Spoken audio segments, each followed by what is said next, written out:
Nosotros empezamos a escuchar rap en la década de los 90 en el barrio Aranjuez de Medellín, justo en una época difícil o más patas arriba que esta, creo yo. Complicada y poco tolerante, por no decir que violenta. Y encontramos que la música se convirtió en nuestra vía de escape, la única manera de nosotros aislarnos o no ser lo que no queríamos ser.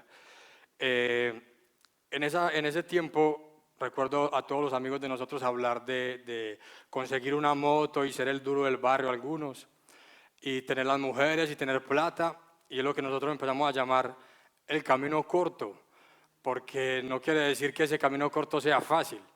Es corto porque todos los parceros que se metieron en eso, la mayoría ya no están.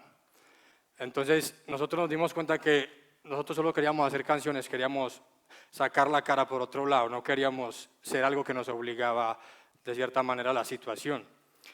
Y empezamos a transformar todo, como a quitarnos el prejuicio. Queríamos que socialmente o culturalmente nos miraran como una agrupación de música con un talento para algo. La música se convirtió como en la universidad de nosotros, en estudiar, en desarrollar un arte, una habilidad para algo. Nunca quisimos ese amarillismo con que en un tiempo empezaban a ver a los raperos como de, los marginados y los que tienen de pronto muchos recursos y todo eso, porque siento que la gente o a veces los medios nos llamaba para ese amarillismo como mataron a un rapero y eso es más importante que cualquier cosa, ¿sí o no? Pero cuando un rapero tenía talento, de pronto no era una cosa para publicar.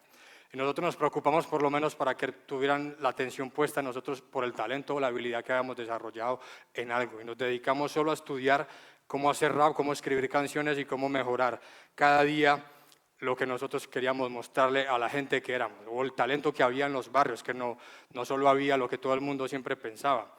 Entonces empieza el proceso de Alcolíricos, de hacer conciertos y de ganarse como un nombre en la calle, vendiendo discos mano a mano y buscando y tocando puertas como para que la gente escuchara cuál era la idea de nosotros. Y empezamos el proceso que llamamos nosotros nadar contracorriente, porque sentíamos que todo estaba en contra de nosotros, no había nada en ese momento que estuviera a favor. O sea, toda la música que estaba sonando en radio era todo lo contrario a lo que nosotros hacíamos, y lo que la gente apoyaba no era lo que nosotros precisamente estábamos haciendo.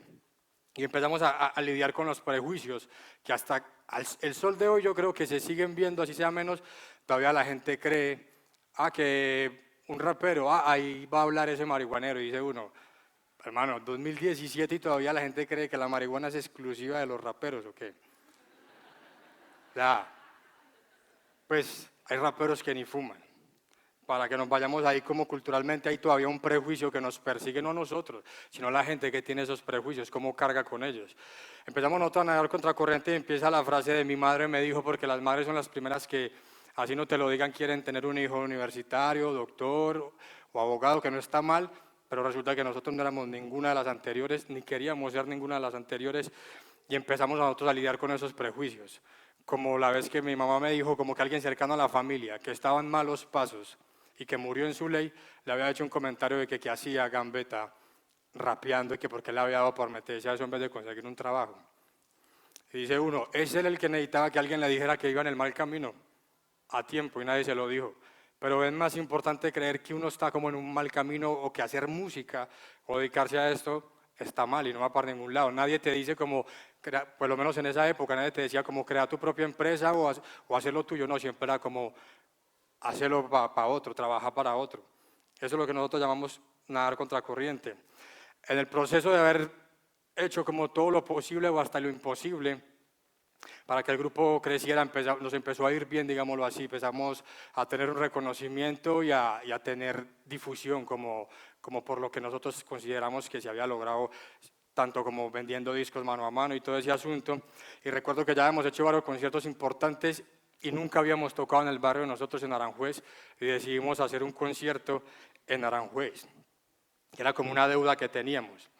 Teníamos un breve susto porque dicen que nadie es profeta en su tierra y decidimos hacer este concierto. No importaba el resultado, lo hicimos y se quedó gente por fuera del gentío que fue. Nosotros estábamos felices de poderle devolver como de cierta manera al barrio algo de lo que nosotros habíamos aprendido ahí mismo, y era otra manera de asumir la vida. El caso es que salimos de ese concierto a celebrar a la casa de Castro como el triunfo, y recuerdo que ese día hubo una pelea en la que un amigo terminó metido y nosotros por defender al amigo recibimos unas puñaladas ese día y eso no se me olvida nunca, como que es una manera de como un pellizcón, como una manera de decirte que no sos inmortal y que por mucho que estés metido en otro cuento pacífico y lo que sea, la realidad te puede tocar a vos, no necesitas hacer nada malo para que te llegue a vos. Entonces nos sentíamos un poco indignados nosotros de que eso no era para lo que nosotros estábamos ahí, pero tampoco queríamos como quedar como los renegados. Eso se pudo haber vuelto un problema porque llegaba la gente a decirte que si había que cobrar venganza y que si había que defendernos y todo. Y nosotros nos defendimos de la única manera que nosotros aprendimos o quisimos y es haciendo música. Eso es nuestro único fuente o no, nuestro único puente que queremos ligar con todo el mundo. Entonces hicimos una canción que se llama Anestesia Local. Y esa canción narra los 2 episodios de cómo puedes pasar de la felicidad a la tristeza de un momento a otro, ¿sí o no? Esa canción siento yo que marcó un antes y un después como en la historia de nosotros, porque siento que la manera en que la gente lo tomó o respaldó la canción era como si hubiéramos hecho un reggaetón, yo no sé, era una cosa, la gente la cantaba en los conciertos a romperse la garganta y eso. Entonces recuerdo que iba tarde para la casa en el mismo barrio y desde una esquina un man me grita, Aranjuez State of Mind.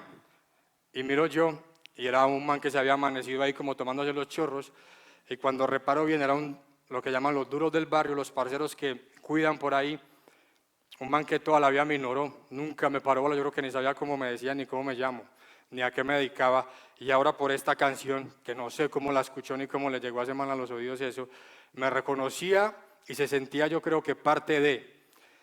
Yo fui a contar a los parceros y la manera en que todos asumíamos eso era como, todos nos pusimos a lo madre, como vamos a poner en los zapatos del otro. Y nos poníamos a pensar en ese man y en muchos manes que conocemos miles de historias de gente que es muy talentosa y a veces la necesidad o las ansias de conseguir algo los ha metido en algo que luego no tiene reversa. Lo malo no es justificable, pero sí sé yo que mucha gente en los barrios, dibujantes, manes que pintan, manes escritores y todo, a veces se han perdido y se han quedado sin contar su historia porque no tuvieron las herramientas a veces para hacer las cosas. Estamos la otra vez nosotros en un ensayo en Marinilla con una banda y llega un parcero con un saxofón. Y le digo yo, uy, parce, qué chimba, ¿ven? Nosotros siempre hemos hablado que nos parece un instrumento muy bonito y nos gustaría algún día aprender a tocar saxofón. Yo en medio de mi ignorancia le digo, ¿cuánto vale ese saxofón?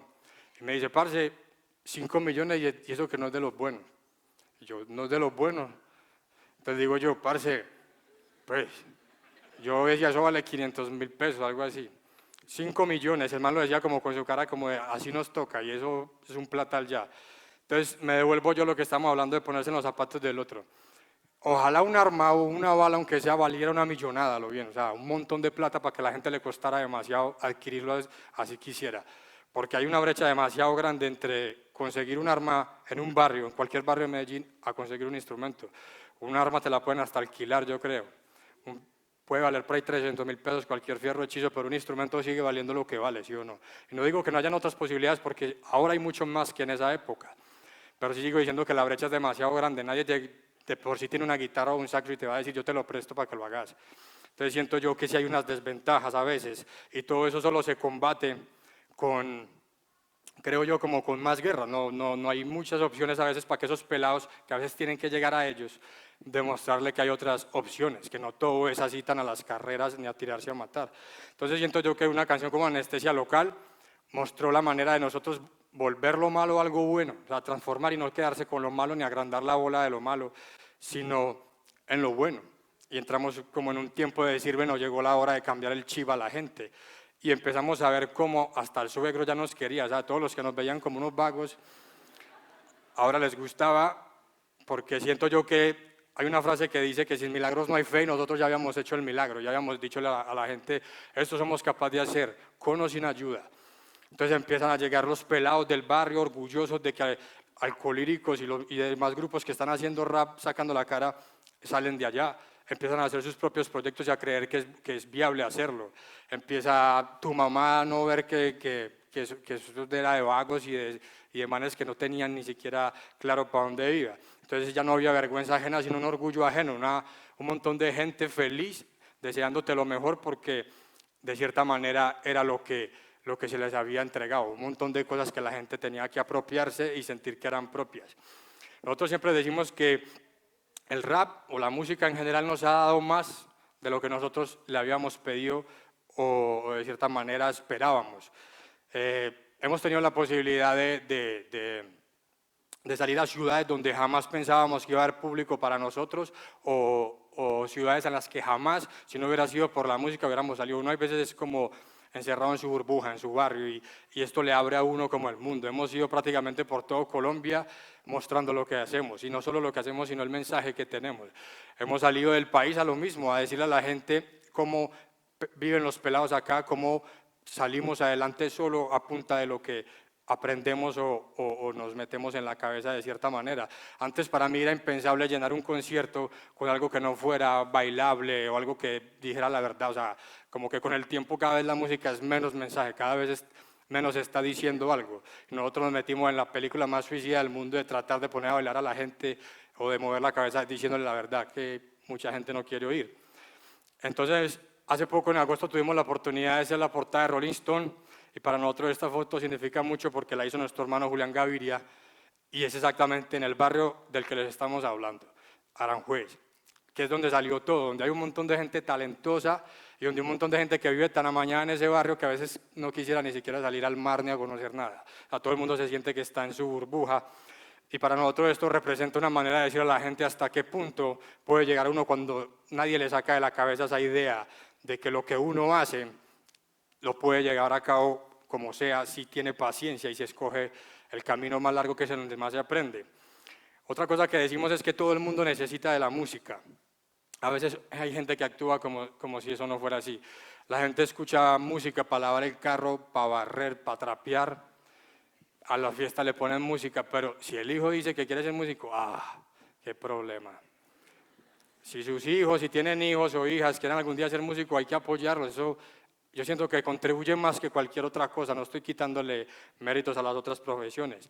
Pero siento que, por ejemplo, al artista le exigen ser exitoso. A un artista le dicen, bueno, si sos artista, ¿dónde está tu carro y tu fama? ¿Y por qué seguís viviendo en Aranjuez y tus mujeres? Como un estereotipo raro cuando el éxito, así suena muy hippie, sigue siendo contarle a mis nietos o a mis hijos que yo fui feliz y escogí lo que quería hacer y lo saqué a flote con mis parceros, con un montón de gente que quería soñar con eso.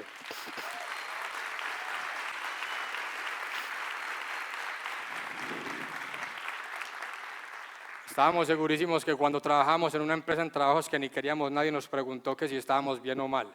Nadie. Nadie nos dijo que si estábamos aburridos o no, o que si era lo que queríamos, porque es como el protocolo, como el libreto, lo que todo el mundo sabe que se puede o que se debe de hacer, y nosotros estábamos dispuestos a llevarle la contraria a todo eso. Para finalizar, finalizamos con la frase que de cierta manera define mucho, y es: el barrio está lleno de trampas y atajos. Nosotros escogimos el camino más largo, ahora todos pueden transitarlo. Muchas gracias.